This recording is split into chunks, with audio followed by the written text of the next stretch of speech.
The White House petition to recognize the Westboro Baptist Church as a hate group is now the most popular ever. Over 280,000 signatures at this point, I think. Now, to get you up to speed, this all blew up when the Westboro Baptist Church recently said that they plan to picket the funerals of the children killed in the Newtown, Connecticut shooting. We had Margie Phelps on the show, tried to broker a deal for them not to protest. I offered them a half hour of airtime. They came back with a number of requests, including wanting to talk to me off the air to add a number of stipulations. I received a number of emails saying they're bluffing. They always do this, not to give them anything, that the guardian angels and all sorts of people on motorcycles are going to show up and create a wall around them so no one will see them. I retracted the proposal, or I didn't really retract it. I basically just, they wanted a new proposal, which I didn't agree to. So I just said, that's not what I've offered.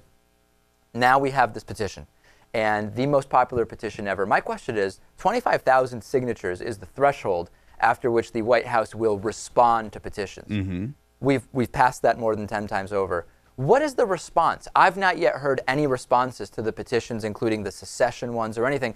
I understand it's not President Obama speaks to people from the Oval Office and addresses each petition. I get that. But what is the response? I don't know. I think I envision Obama in the Oval Office, like watching YouTube comments in a live stream. And he's just sitting there watching those petitions. He's watching us right now. And just giving his opinion. Giving his opinion. Sometimes he chimes back in. But no, yeah, you hear about these. This petition, in particular, is the biggest one of all time. Right. For this We the People petition site.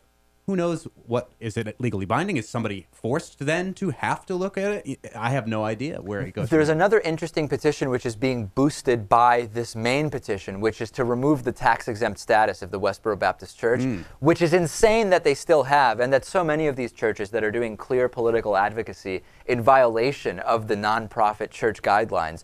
There's another petition which is not nearly as popular, I guess because it's not as attractive. Labeling someone a hate group sounds more like, hey, you are now a hate group. Right. Even though really losing their tax-exempt status would probably affect them way more. Labeling them a hate group may just give them even more attention. That's another petition that's going on, not as many signatures, and there has actually been real legislation passed that affects what the Westboro Baptist Church can do. The Honoring America's Veterans Act was passed, which said that any protest cannot be closer than 300 feet from a military funeral and can't happen it can't happen within 2 hours, apparently, of the service as well. So there have been some successes. Now, some people would say that that's a restriction of the First Amendment. Right, but see, there we go, back to the devil is in the details there. Personally, I think it's reprehensible to protest at a military funeral. But you believe it should be legal? Yeah, probably. But within any distance? In other words, how far does that go? Does freedom of speech protect their right to be inside where the funeral services are happening? See, I don't know. Is it on private property? Is it on public property? I think that's when the devil is in the details. Where did the ceremony happen? Have it in a private ceremony, and then you can have them removed. Have it in a public place. Now we're into free speech zones, and just the notion of certain areas where you can have free speech makes me feel nervous. And if it means that Westboro Baptists can spout their crazy talk once in a while, as reprehensible as I find that, perhaps the Constitution is there to protect that. Natan, react to that. React to Monty's soliloquy. Yeah, I think I agree. I think let's remember that the First Amendment says to peaceably assemble, and the Westboro Baptist Church, for all of the horrible words that they spew, they don't commit violence, as far as I know, at least not against any of the people who they're picketing. So, if local laws can say, you have to be 300 feet away from the funeral, the Supreme Court has said that that's okay, but that you can't stop them from doing it. All right. I agree. Yeah, that seems like a common sense sort of middle ground right there.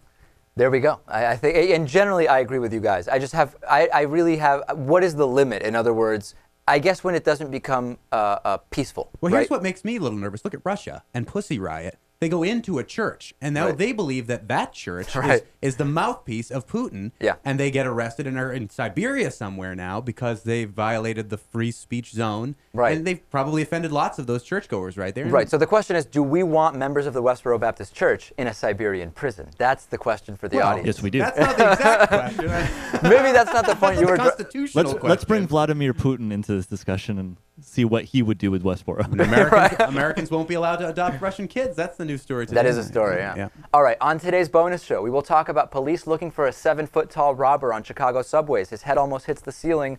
Why can't they find him? It seems kind of like it would be a gimme for police. We'll also talk about hitting streaks in baseball may be contagious, and a lot of records have been turned up showing that the FBI was very closely watching the Occupy movement, considered them a threat. The last membership special of the year, it's incredible you're here today, Monty, because the last David Pakman Show membership special of the year is happening now. You go to davidpakman.com/holidays. Time is running out on this one, ladies and gentlemen. The world hasn't ended, but I guarantee you that this membership special will end. davidpakman.com/holidays.